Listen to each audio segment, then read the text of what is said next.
नमस्कार साथियों, ज्ञानम पंजाब के इस यूट्यूब चैनल में आप सबका स्वागत है। मेरा नाम है अजय और आशा करता हूं कि आप सब पूर्ण रूप से स्वस्थ होंगे, बहुत अच्छे से अपनी परीक्षा की तैयारी भी कर रहे होंगे। तो चले आज की इस वीडियो को आरंभ करते हैं। दोस्तों, आज की इस वीडियो में हम बात करेंगे मास्टर कैडर हिंदी की जो परीक्षा होती है उसमें कौन कौन से विषयों को सम्मिलित किया जाता है, अर्थात आपका पाठ्यक्रम किस प्रकार का होगा, सिलेबस किस प्रकार का होगा। तो ये वीडियो अंत तक जरूर देखिएगा, क्योंकि ये वीडियो उन विद्यार्थियों के लिए बहुत ही अच्छी वीडियो होने वाली है जो कि मास्टर कैडर हिंदी की परीक्षा प्रथम बार दे रहे हैं या फिर जो पहले भी परीक्षा दे चुके हैं परंतु उन्हें यह नहीं पता था कि किन किन विषयों को परीक्षा में पूछा जाता है, कहां कहां से हमें किन किन चीजों को पढ़ना है। तो ये सारी के सारी समस्याओं का समाधान, इन सभी प्रश्नों का समाधान आपको आज की इस वीडियो में मिलने वाला है, इसलिए वीडियो को अंत तक जरूर देखेगा। अगर आपको वीडियो अच्छी लगी तो वीडियो को लाइक जरूर कीजिएगा और शेयर जरूर करना है इस वीडियो को, ताकि आपके और भी जो मित्र हैं जो मास्टर कैडर हिंदी परीक्षा की तैयारी कर रहे हैं तो उनके लिए भी ये वीडियो लाभदायक हो सके और इस वीडियो को देखने के बाद वो भी अपनी परीक्षा की तैयारी कर सकें। तो चलें करते हैं आरंभ आज की इस वीडियो को। तो देखें दोस्तों, पहले मैं आपको बता दूं कि जो मास्टर कैडर हिंदी की परीक्षा होती है उसमें आपको 150 अंक का ये प्रश्न पत्र देखने को मिलता है, अर्थात 150 प्रश्न यहां पर पूछे जाएंगे आपको और समय अवधि इसकी होगी 2 घंटे 30 मिनट। ठीक है, 2 घंटे 30 मिनट में आपको 150 प्रश्नों का उत्तर देना है। तो देख लें कि आपको किस प्रकार से अपनी समय सारणी बनानी है, टाइम टेबल बनाना है, किस प्रकार से हमें अभ्यास करना है, ताकि आप इसी निर्धारित समय में पूर्ण रूप से अच्छे से अपनी परीक्षा में जो प्रश्न पूछे गए हैं उनके अच्छे से उत्तर दे सकें। तो इसलिए अभ्यास बहुत महत्वपूर्ण होगा यहां पर, तो अभ्यास आपको करना है। तो चले बात करते हैं कि कहां कहां से किन किन विषयों से आपको प्रश्न पूछे जाते हैं। तो देखें, ये रहे विषय आपको। पहले आपको हिंदी साहित्य का इतिहास, काल विभाजन, सीमा निर्धारण और नामकरण। ठीक है, हिंदी साहित्य का इतिहास, यहां से प्रश्न, सारे प्रश्न लगभग यहां से ही देखने को मिलते हैं और पूछा जाएगा हिंदी साहित्य का इतिहास, काल विभाजन पूछा जाएगा, हिंदी साहित्य का इतिहास क्या है। ठीक है, उसके बाद काल विभाजन क्या है और सीमा निर्धारण और नामांकन की सीमा निर्धारण, जो अलग अलग विद्वान हैं उन्होंने क्या जो जैसे आदिकाल है उसका सीमा निर्धारण किस प्रकार से किया है और उसका नामकरण सभी विद्वानों ने अलग अलग नामकरण किया है। ठीक है, तो अलग अलग विद्वानों ने क्या क्या नामकरण किया है आदिकाल का, उसी प्रकार से भक्ति काल को नामकरण किस किस विद्वान ने क्या क्या किया है, फिर रीति काल आ जाता है, फिर आधुनिक काल आ जाता है। तो ये सारी की सारी चर्चा इसमें आपको करनी होगी और यहां पर आपको ये भी पढ़ना है कि जो अलग अलग विद्वान हैं, ठीक है, आदिकालीन जो रचनाएं हैं वो रचनाएं किसने की हैं, उनके लेखक कौन हैं, लेखक कवि, उनका जीवन परिचय हमें पढ़ना है, जीवन परिचय में उनका जन्म मरण, ठीक है, और कौन कौन सी रचनाएं की हैं, रचनाएं कब कब की हैं। और बस अगर आपकी इतनी सी तैयारी होगी तो आप इस परीक्षा में अवश्य ही सफल हो जाएंगे। ठीक है, तो सीमा निर्धारण, काल विभाजन ये हो गया। उसके बाद आपको इसमें हिंदी साहित्य में जैसे मैंने आपको बताया आदिकाल की पृष्ठभूमि हमें पढ़नी है। ठीक है, आदिकाल का इतिहास जिसको हम बोलेंगे। उसके बाद सिद्ध और नाथ साहित्य की बात करेंगे। सिद्ध कौन होते हैं, नाथ कौन होते हैं, सिद्धों की संख्या कितनी है, नाथों की संख्या क्या है, कौन सी है, सिद्धों के नाम कौन कौन से हैं। तो ये सारे सारे प्रश्न यहां से पूछे जाते हैं। रासो काव्य और जैन साहित्य। ठीक है, आदिकालीन इतिहास को पता है आपको कि इसको विभाजित किया गया है। ठीक है, जैन साहित्य में और रासो काव्य में। ठीक है, तो रासो काव्य के अंतर्गत कौन कौन से साहित्य की रचनाएं आती हैं और जैन साहित्य के अंतर्गत कौन कौन सी जो साहित्यिक रचनाएं आती हैं उनको पढ़ना है और रचनाएं किसके द्वारा की गई हैं। ठीक है, और उसके बाद क्या पढ़ा जाएगा, हमें क्या पढ़ना है, आदिकाल की प्रमुख परिस्थितियां और प्रवृत्तियां। कैसी परिस्थितियां थी आदिकालीन युगीन। ठीक है, जो जैसे कि हम पता है कि उस समय जो राजाओं का युग था। ठीक है, तो वीर, इसमें वीर रस की प्रधानता आदिकाल में देखी गई है। ठीक है, और किस प्रकार से जो दरबारी कवि उनका क्या कार्य होता था, किस प्रकार की वो रचनाएं करते थे, सारी की सारी रचनाएं वीर रस पर आधारित होती थी, क्यों होती थी, यही तो पढ़ना है। ठीक है, और उसके बाद आगे हमें पढ़ना है भक्ति काल। भक्ति काल की परिस्थितियां, प्रवृत्ति और विभिन्न काव्य धाराएं।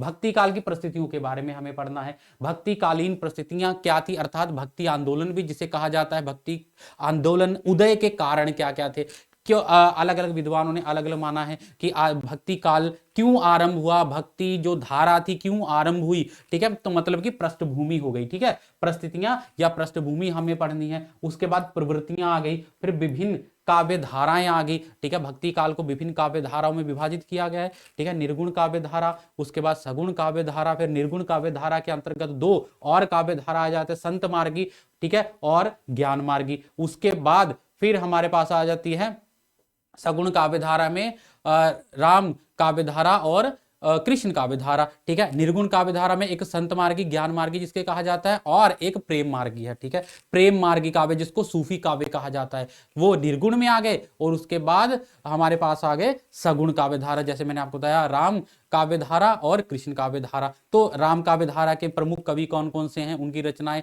उसके बाद कृष्ण काव्य धारा और उनकी रचनाएं कौन कौन सी हैं, आपको तो यहाँ पर बताया भी गया है कौन कौन से कवि पढ़ने हैं। वैसे तो बहुत सारे कवि हैं, परंतु ये बहुत अच्छी बात है आपके लिए कि यहाँ पर उन्होंने स्पष्ट रूप से बता दिया गया कि आपको सिर्फ ये कवि पढ़ने हैं। जैसे चंद्रवरदाई, अमीर खुसरो आदि काल के ये वाले कवि पढ़ने हैं आपको, विद्यापति हो गया। ठीक है, उसके बाद कबीर, सूरदास, तुलसीदास, ये सारे के सारे हमारे पास आ गए। भक्ति कालीन कवि आ गए, इनको पढ़ना है। ठीक है, रैदास हो गए, केशव, जायसी, बिहारी, रहीम, मीराबाई और रसकान, बस ये पढ़ने हैं। उसके बाद ठीक है, इन कवियों को हमने पढ़ना है, इनकी रचनाएं पढ़नी है। संत काव्य, सूफी काव्य, राम काव्य, कृष्ण काव्य, जैसे मैंने आपको बताया विभिन्न काव्य धाराएं हैं। उन काव्य धाराओं के अंतर्गत देखें इनके प्रमुख कवि और उनका योगदान हमें यहां पर पढ़ना है। ठीक है, उसके बाद हमारे पास आता है रीति काल। रीति काल का नामकरण, वही चीज, नामकरण तो हर एक भक्ति काल का नामकरण भी अलग अलग विद्वानों ने अलग अलग दिया है। ठीक है, किसी ने स्वर्ण युग कहा है, किसी ने स्वर्ण काल कहा है। क्यों स्वर्ण युग कहा जाता है, क्यों स्वर्ण काल कहा जाता है, उसी प्रकार से रीति काल का नामकरण हमें पढ़ना है। विभिन्न धाराएं, परिस्थितियां और प्रवृत्तियां, ये रीति काल हो गया। अर्थात अगर हम साधारण रूप में कहें तो आदि काल हमें पूरा पढ़ना है, भक्ति काल, उसके बाद रीति काल और फिर आधुनिक काल। ठीक है, ये कालों को अच्छे से पढ़ना है। ठीक है, प्रमुख कवि मैंने आपको बता ही दिए हैं, ये सारे के सारे प्रमुख कवि हैं। चंद्रवरदाई, अमीर खुसरो, विद्यापति, कबीर, सूरदास, तुलसीदास, रैदास, केशव, जायसी, बिहारी, रहीम, मीराबाई, रसकान, सारे बहुत ही प्रसिद्ध कवि हैं और इनकी रचनाओं से संबंधित प्रश्न आपको पक्का देखने को मिलेंगे। ठीक है, इसलिए इनको अच्छे से पढ़ना है। उसके बाद हमारे पास आ गया आधुनिक काल। ठीक है, तो आधुनिक काल में क्या पढ़ना है, आधुनिक काल की प्रमुख परिस्थितियां और प्रवृत्तियां क्या क्या थी। उसके बाद भारतेंदु युग, द्विवेदी युग, छायावाद, प्रगतिवाद, प्रयोगवाद, नई कविता और प्रमुख साहित्यकार, रचनाएं और उनकी विशेषताएं हमको पढ़ना है। ठीक है, ये भी यहाँ पर प्रमुख विषय है। आदिकाल से संबंधित भारतेंदु युग, द्विवेदी युग, भारतेंदु युग को भारतेंदु युग क्यों कहा जाता है, द्विवेदी युग को द्विवेदी युग, समय सीमा क्या क्या है, तो यहां से ये प्रश्न बनते हैं। ठीक है, उसके बाद आ गया हिंदी गद्य का उद्भव एवं विकास। जो हिंदी गद्य है इसका उद्भव एवं विकास किस प्रकार से हुआ, इसमें हमें पढ़ना है कहानी, उपन्यास, ये सारी की सारी गद्य विधाओं के अंतर्गत आते हैं ना। तो इसमें कहानी, उपन्यास, नाटक, निबंध, आत्मकथा, जीवनी, संस्मरण, रेखा चित्र, यात्रा वृतांत, डायरी, ये सारी की सारी जो गद्य विधाएं हैं इनको पढ़ना होगा। देख, ठीक है, कहानी क्या होती है, कहानी के प्रमुख तत्व कौन कौन से होते हैं, ठीक है, ये पूछा जाता है। ऐसे उपन्यास के भी तत्व हैं, नाटक के भी तत्व हैं। ठीक है, कहानी के तत्व कितने हैं, उपन्यास के कितने हैं। उसके बाद यहां पर बात करनी होगी हमें, ये जैसे कि आत्मकथा किसे कहा जाता है, आत्मकथा और जीवनी में क्या अंतर है। ठीक है, तो ये सारे सारे प्रश्न और जो प्रसिद्ध आत्मकथाएं जो विभिन्न लेखकों के द्वारा लिखी गई हैं, उन आत्मकथाओं के नाम हमें पता होने चाहिए, किस आत्मकथा को किसने लिखा है। ठीक है, उसी प्रकार से जीवनी से संबंधित प्रश्न ऐसे ही पूछे जाते हैं, विभिन्न जीवनियों में से ये जीवनी किसने लिखी है। ठीक है, और इस जीवनी में किसके बारे में लिखा गया है, तो ये चीजें यहां पर हमें पढ़नी है। ठीक है, और देखें प्रमुख कवि कौन कौन से पढ़ने हैं, भारतेंदु हरिश्चंद्र को पढ़ना है। ठीक है, महावीर प्रसाद द्विवेदी को, अयोध्या सिंह उपाध्याय, हरिऔध। ठीक है, उसके बाद जयशंकर प्रसाद, महादेवी वर्मा, मैथिली शरण गुप्त और सूर्यकांत त्रिपाठी निराला, सुमित्रा नंदन पंत, सुभद्रा कुमारी चौहान, हरिवंश राय बच्चन, रामधारी सिंह दिनकर, ये सारे के सारे प्रसिद्ध जो कवि हैं, क्षमा कीजिए कवि नहीं, लेखक हैं। ठीक है, इन लेखकों को हमें पढ़ना है। उसके बाद प्रमुख कहानीकार कौन कौन से पढ़ने हैं, कहानीकार कहानीकार में आ जाते हैं जयशंकर प्रसाद, मुंशी प्रेमचंद। इनकी लिखी कहानियां कौन कौन सी हैं, कौन सी कहानी कब लिखी गई और इनका जीवन परिचय। ठीक है, उसके बाद जैनेन्द्र कुमार हो गया, मनु भंडारी हो गए, कृष्ण सोबती हो गए, सुदर्शन, कमलेश्वर और यशपाल। ठीक है, ये जो हमारे गद्य साहित्य के अंतर्गत कवि आते हैं, कहानीकार आते हैं, उनको पढ़ना है। उसके बाद हमारे पास आ गए निबंधकार। निबंधकार में से रामचंद्र शुक्ल, आचार्य रामचंद्र शुक्ल, राम वृक्ष बेनीपुरी, बाबू गुलाब राय, उसके बाद हजारी प्रसाद द्विवेदी, महादेवी वर्मा, मुक्ति बोध और हरिशंकर परसाई, सारे के सारे प्रमुख कवि। ठीक है, कवि बोल रहा हूं बार बार, प्रमुख कहानीकार हो गए, फिर निबंधकार हो गए, इनको पढ़ना है। क्योंकि इनके निबंधों के बारे में हमें कौन कौन से निबंध लिखे गए हैं, कब कब लिखे गए हैं, किस पर आधारित निबंध है, ये हमें पढ़ना है। ठीक है, उसके बाद फिर हमारे पास आता है नाटककार। तो प्रमुख नाटककार कौन कौन से हमारे पास हैं? भारतेंदु हरिश्चंद्र, ठीक है, जयशंकर प्रसाद, मोहन राकेश, जगदीश चंद्र, विष्णु प्रभाकर, उपेंद्रनाथ अश्क।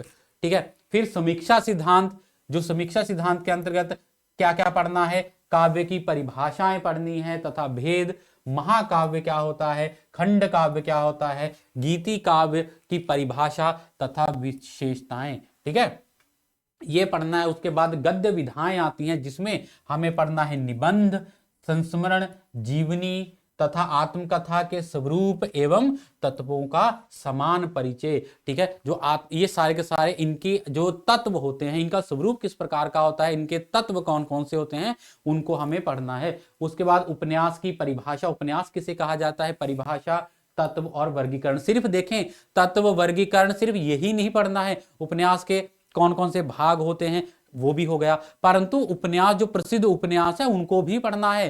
ठीक है, कौन कौन से प्रसिद्ध उपन्यास हुए हैं, वो उपन्यासकार कौन कौन से हैं, ये उपन्यास किस पर आधारित है, तो यहां से प्रश्न देखने को मिलता है। उसके बाद कहानी की परिभाषा, तत्व और वर्गीकरण। समीक्षा सिद्धांत में केवल नाटक और एकांकी, परिभाषा, तत्व और वर्गीकरण। समीक्षा सिद्धांत में सिर्फ के जो नाटक और एकांकी की परिभाषा पढ़नी है, उनका वर्गीकरण पढ़ना है और उनके तत्व पढ़ने हैं। ठीक है, उसके बाद साहित्य के बाद आ जाता है व्याकरण भाग। व्याकरण आपको पता है कि हर एक प्रतियोगी परीक्षा में पूछी जाती है, तो व्याकरण की आपकी तैयारी भी होगी। अगर नहीं तैयारी है तो चिंता मत कीजिए, तैयारी यहां पर हम करवाएंगे। ठीक है, तो पहले बात कर लेते हैं व्याकरण में आपको क्या क्या पढ़ना है। तो व्याकरण में देखें, भाषा और लिपि, अर्थात आरंभ से भाषा का, जो आज हम भाषा का प्रयोग कर रहे हैं, ठीक है, उस भाषा तक किस प्रकार से कौन कौन सी जो पड़ाव थे उसको पार करते हुए भाषा के इस स्वरूप को हमने प्राप्त किया है। उसके बाद लिपि किसे कहा जाता है, वर्ण विचार किसे कहा जाता है, शब्द विचार, पद विचार, वाक्य विचार, ये सारे के सारे जो भाषा के अंतर्गत आते हैं। ठीक है, उसके बाद व्यवहारिक व्याकरण में भाववाचक संज्ञा, मतलब संज्ञा, ठीक है, भाववाचक संज्ञा निर्माण, जो भाव संज्ञा पहले पढ़नी है, तो उसका जो शब्द दे दिया जाता है उसका भाव कैसे हमें पता लगाना है। ठीक है, उसके बाद विशेषण निर्माण, विपरीतार्थक शब्द, समानार्थक शब्द, समरूपी, भिन्नार्थक शब्द, वाक्यांशों के लिए एक शब्द और अनेक अर्थी शब्द। ठीक है, सामान्य व्याकरण के विषय हैं और ये आपने पढ़े भी होंगे, बस एक बार अभ्यास करने की आवश्यकता है। और अगर दिक्कत होती है मुहावरे याद करने में, समानार्थी शब्दों को याद करने में, तो किस प्रकार से याद किया जा सकता है, तो उस पर भी हम चर्चा करेंगे। ठीक है जी, चले आगे चलेंगे। आगे हमारे पास है देवनागरी लिपि। देवनागरी लिपि में उद्भव और विकास पढ़ना है, दोष का सुधार एवं दोष सुधार के लिए किए गए प्रयास। ठीक है, जो देवनागरी लिपि हैं उनमें कौन कौन से दोष हैं, तो उन दोषों को सुधार करने के लिए क्या क्या कार्य किए गए हैं। ठीक है, वो देवनागरी लिपि का नामकरण, उद्भव किस प्रकार से हुआ, ये सारी सारी चीजें इसमें हमें करना है। और देवनागरी लिपि का मानक रूप तथा हिंदी वर्तनी का मानक रूप पढ़ना है। फिर आ गया मुहावरे, लोकोक्तियां, तकनीकी शब्दावली, ये भी आपको तकनीकी शब्दावली ये भी पढ़नी होगी।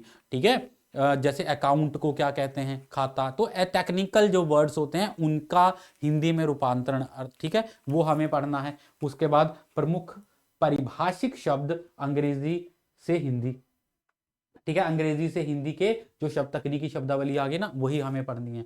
ठीक है, उसके बाद आगे अलंकार। अलंकारों में कौन कौन से अलंकार पढ़ने हैं? देखो, एक चीज है बहुत अच्छी, यहां पर आपको स्पष्ट कर दिए गए हैं, सिर्फ ये वाले अलंकार पढ़ने हैं।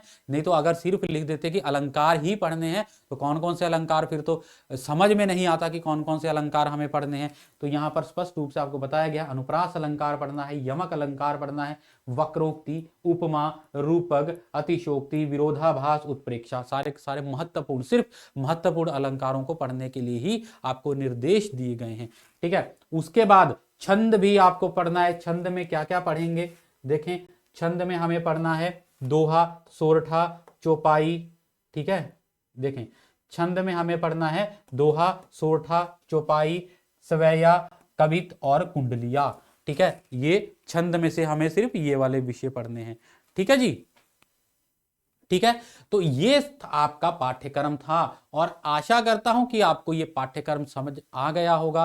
अगर फिर भी आपका किसी प्रकार का कोई प्रश्न है तो नीचे कमेंट में आप प्रश्न पूछ सकते हैं, तो पूर्ण रूप से प्रयास करूंगा आपको उस प्रश्न का उत्तर देने के लिए।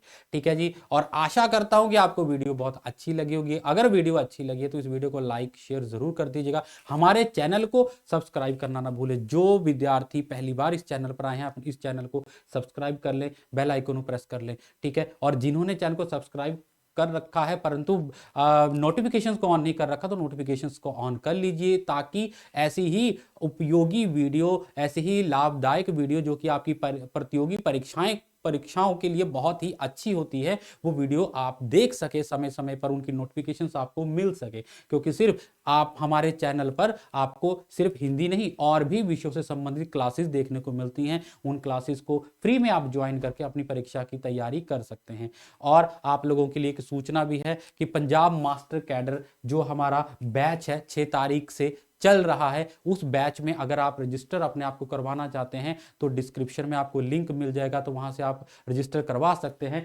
नहीं तो आपको देखें यहां पर फोन नंबर दिया गया है, ये देखें, ये फोन नंबर है, इस फोन नंबर पर आप संपर्क कर सकते हैं।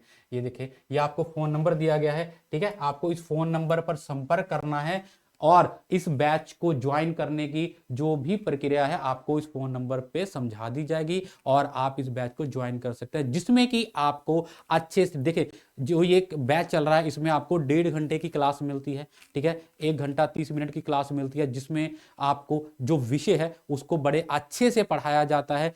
ठीक है, और आपको इसमें नोट्स मिलेंगे, पीडीएफ फाइल में नोट्स मिलेंगे, और उसके बाद आपको मॉक टेस्ट भी मिलेंगे। अभ्यास के लिए जितनी भी आवश्यक सामग्री है वो आपको यहां पर देखने को मिलेगी। तो अगर आप इस बैच को ज्वाइन करना चाहते हैं तो फटाफट से संपर्क कीजिए और संपूर्ण सूचना आप फोन नंबर से प्राप्त कर सकते हैं और अपने आप को यहां पर रजिस्टर कर सकते हैं।